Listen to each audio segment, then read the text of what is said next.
기독교 강요 제2권 제4장 6절에서 8절 하나님의 섭리가 사람의 의지를 다스리심. 6절 중립적인 문제에 대해서도 하나님께서 관여하심. 앞에서 이미 언급하기는 했으나 그 자체로서는 선하지도 악하지도 않고 영적인 생활보다는 육신 생활에 관계된 일들에 있어서는 사람이 어느 정도나 자유를 지닐 수 있는가 하는 문제에 대해서는 아직 설명하지 않았다. 어떤 이들은 그런 일에 있어서는 사람에게 자유로운 선택권이 있다고 인정하기도 했는데 그것이 그 문제에 대한 그들의 입장이기 때문에 그것을 적극적으로 개진한 것이라기보다는 오히려 별로 중요하지 않다 싶은 문제에 대해 논란을 벌이고 싶지 않아서 그렇게 말한 것이라 여겨진다.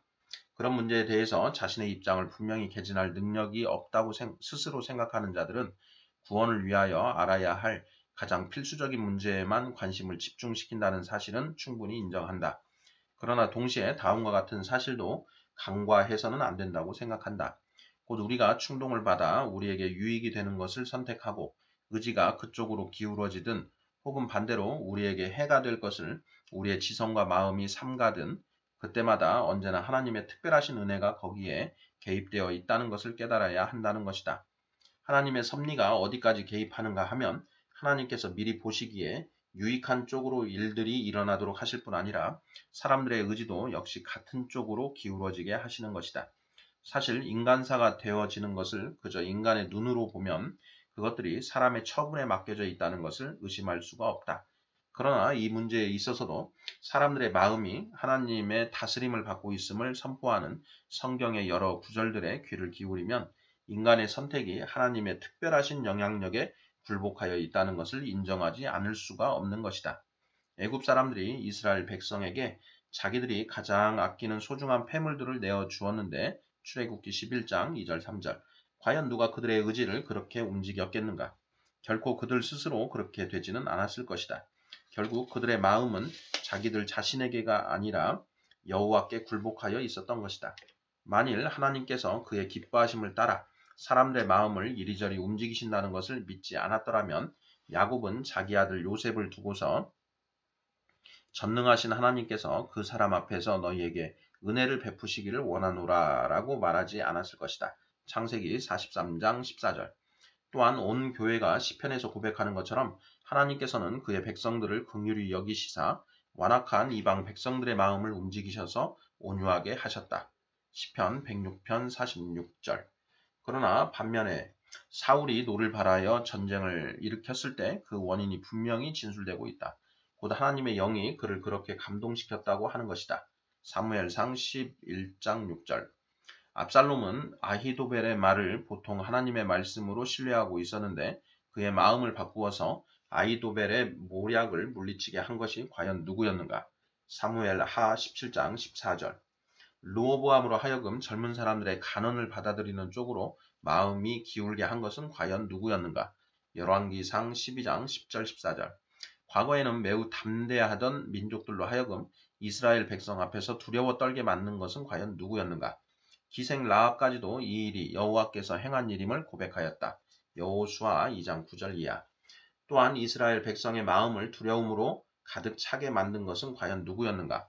율법에서 그 백성의 마음을 떨게 하리라고 선포하신 바로 그분이 아니셨던가?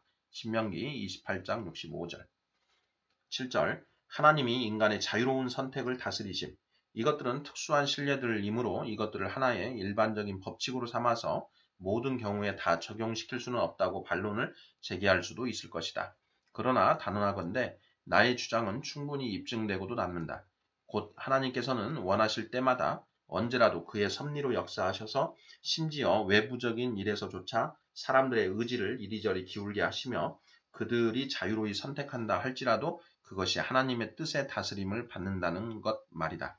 싫든 좋든 우리가 우리 자신의 자유로 선택하는 것이 아니라 우리의 마음이 하나님의 감동하심에 인도함을 받는다는 것을 매일매일의 경험이 확증해 주는 것이다. 즉 지극히 단순한 문제들에 대해서도 우리의 판단과 이해가 잘못되는 경우가 많고 아주 손쉬운 일들에 대해서도 용기가 나지 않는 때가 많다. 그런가 하면 아주 애매한 문제들에 대해서도 즉시 지혜가 생기기도 하고 크고도 결정적인 문제들을 대할 때에 모든 어려움을 극복할 수 있는 용기가 생기기도 하는 것이다. 듣는 귀와 보는 눈은 다 여호와께서 지으신 것이니라는 솔로몬의 말씀이 바로 이런 의미라고 나는 이해한다. 잠언 20장 12절. 그는 여기서 귀와 눈을 창조하신 것을 말하는 것이 아니라 귀와 눈에게 부여된 특수한 기능에 대해서 말하는 것이다. 왕의 마음이 여호와의 손에 있음이 마치 보물과 같아서 그가 임의로 인도하시느니라 라고 말하면서 솔로몬은 사실상 모든 사람의 경우를 말하고 있는 것이다. 잠언 21장 1절.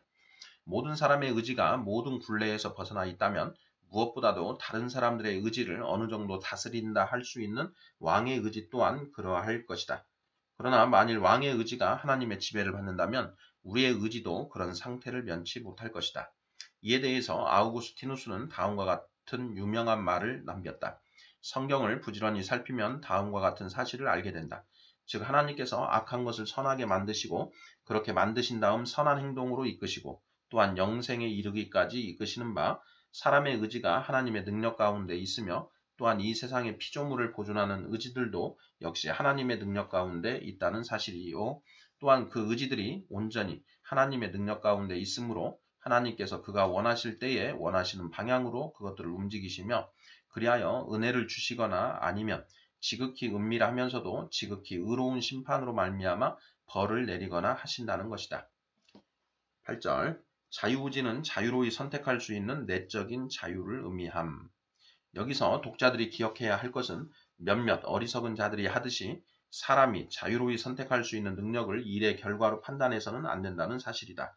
그들은 인간의 의지가 속박을 받고 있다는 것을 최고의 자리에 있는 군주들조차도 만사를 자기들이 원하는 대로 행하지 못한다는 사실을 들어서 깨끗하고도 확실하게 증명할 수 있는 것처럼 생각하는 것이다.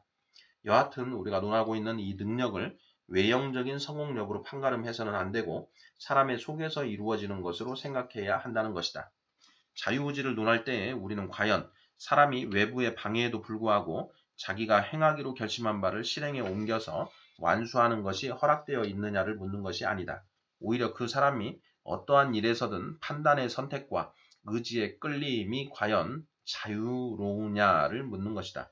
만일 사람이 이 두 가지 점에서 자유롭다면 못이 박힌 포도주 통 속에 갇힌 아틸리우스 레굴루스도 세계의 광대한 지역을 자기 땅으로 만들고 그것을 통치한 아우구스투스 카이사르에 못지않게 자유의지를 지녔다 할 것이다.